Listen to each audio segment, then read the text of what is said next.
Dekat sini saya dapat beberapa lampu baru. Cuma saya nak buka yang ini dulu. Ini adalah Olight Warrior X3. Sekejap saya buka kejap. Okey. Tak tepi ni. Okay, kita tengok sekejap. Okey, ni okey, not bad. Macam biasa, ada perubahan sedikit. Cuma perubahan yang obvious ni dekat depan ni. Apa benda 3 biji ni? Saya sebenarnya dah kurang dah saya nak accept Torchlight daripada banyak company ni. Sebab Torchlight saya dah terlalu banyak. Saya tak tahu nak cerita apa dah. Cuma yang Torchlight yang ini ada unik sikit. Sorry lah saya punya suara sebab saya masih lagi sesama. Sebab kalau korang nampak depan ni ada 3 biji tu kan, itu adalah zirconium. Zirconium ni sangat-sangat keras. Kalau kita nak tahu kekerasan sesuatu material tu, biasanya kita akan gunakan Mohs scale. M-O-H-S-S-C-A-L-E scale. Kalau kita tengok diamond, yang original punya diamond, dia sangat-sangat keras. Kekerasan dia markah dia 10. Untuk Mohs scale, dia punya markah dia 10. Yang ni, zirconium ni, dia punya markah dia dalam 8.5 macam tu. Sangat-sangat keras. Hampir-hampir dah dekat dengan diamond dah. Saya ada Warrior X Pro yang lama ni. Tengok ni, Warrior X Pro. Yang ini lama, yang ini baru. Warrior X3. Beza dia dekat depan ni. Kalau yang baru ni ada zirconium, yang ini tak ada.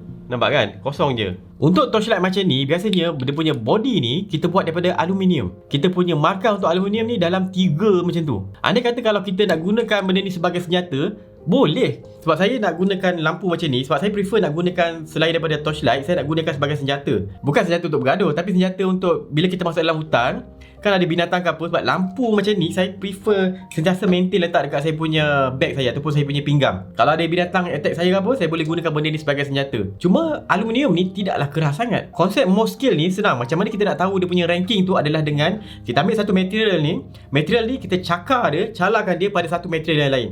Dia buat ranking macam tu. Apa benda material yang boleh calahkan material ni boleh calar material apa. Dia macam tu. Contohlah kalau macam ni saya ambil sini. Ni mikroskop saya ni, dia punya base saya tak tahulah pakai logam apa.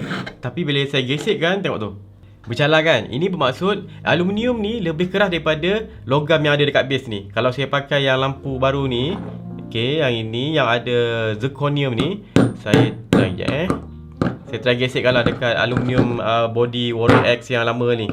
Sekejap. Okey. Alright. Okey. Tengok. Sini bercalar, dekat body ni bercalar yang pakai aluminium ni. Okey, nampak kan? Kita compare dengan dia punya zirconium ni. Nampak? Zirconium ni tak ada apa-apa pun. Dia tak bercalar pun. Dia lebih keras. Bila material depan dia ni sangat-sangat keras, ada satu kelebihan dia, iaitu kita senang nak pecahkan tingkap kita punya cermin kereta kita kan. Kalau ada kecemasan, kemalangan ke apa, kita tak boleh nak buka pintu kan. Kita boleh pecahkan cermin kereta kita gunakan benda ni. Okey, ini tingkap kereta saya. Dia punya kekerasan cermin ni pada skala Mohs adalah 7. Yang ini 8.5 untuk zirconium ni. Kalau saya ketuk sini kuat-kuat akan pecah. Sebabnya zirconium ni lebih keras daripada tingkap. Sekarang, kenapa pula cermin kereta kita tu kalau kita ketuk dengan benda yang lebih keras daripada material kat cermin tu, dia akan pecah macam kan. Kalau siapa pernah tengok cermin kereta yang pecah, dia pecah berderai. Kalau windshield yang depan tu, kita tak pecah berderai sebab itu dah laminated punya cermin. Kalau cermin dekat kita punya pintu, itu adalah tempered punya glass. Tempered glass ni cara dia buat dia adalah dia panaskan, dia bentukkan cermin tu, lepas tu dia sejukkan cepat. Tajuk tentang glass ni saya akan buat video lain sebab sebenarnya agak menarik konsep glass ni. Dalam video ni saya just nak fokus tentang subjek keras. Kalau macam ni, torchlight ni ada benda yang keras kat depan dia. Kalau ada masa saya nak guna saya punya torchlight ni sebagai penukul, bukan penukul, nak pecahkan sesuatu ataupun nak gunakan sebagai senjata, okey lah ada benda ni, stopper, apa benda lah, stopper, tak tahulah benda-benda nama ni. Senang saya nak hold dengan kuat. Grip saya lebih secure, tak ada terlepas sangat. Untuk part lampu ni macam biasa. Kalau low mode dia dalam 300 lumen. Kalau dia punya high mode ni ada berbeza-beza lumen dia. Makin lama makin kurang. Sebab nanti dia tak boleh handle dia punya suhu haba panas tu. Okey, lagi dua yang saya dapat ni. Satu ni adalah Array 2S daripada Olight juga.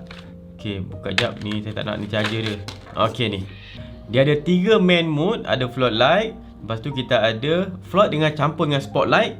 Tak adalah kuat sangat, tapi boleh lah. Dan kita ada satu lagi yang mode lampu merah. Ini untuk low profile punya lampu.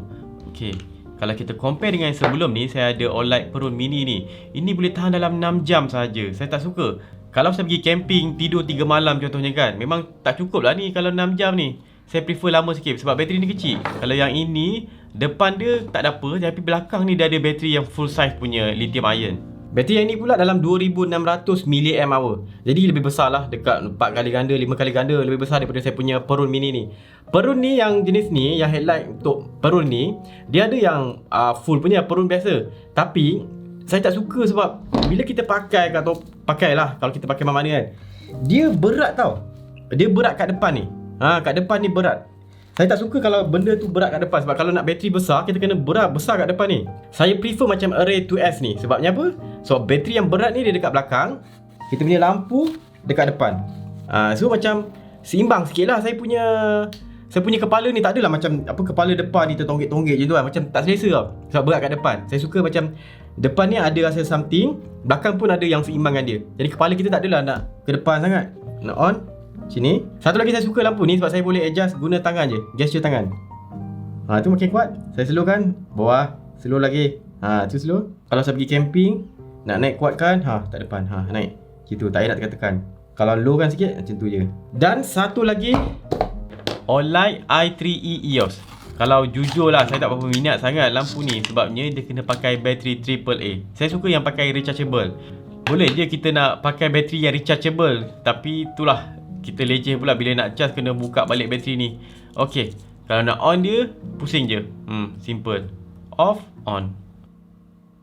So itu je lah. Kalau korang nak usah lampu-lampu Olight ni, saya akan letak link dekat bawah. Janganlah korang beli lampu Olight ni time tak ada promosi. Mahal. Okay, itu je lah. Saya harap saya punya perkongsian ni bermanfaat. Jangan lupa follow Berani Buat, subscribe YouTube Berani Buat. Saya WANSYAFIQ, jumpa lagi. Assalamualaikum.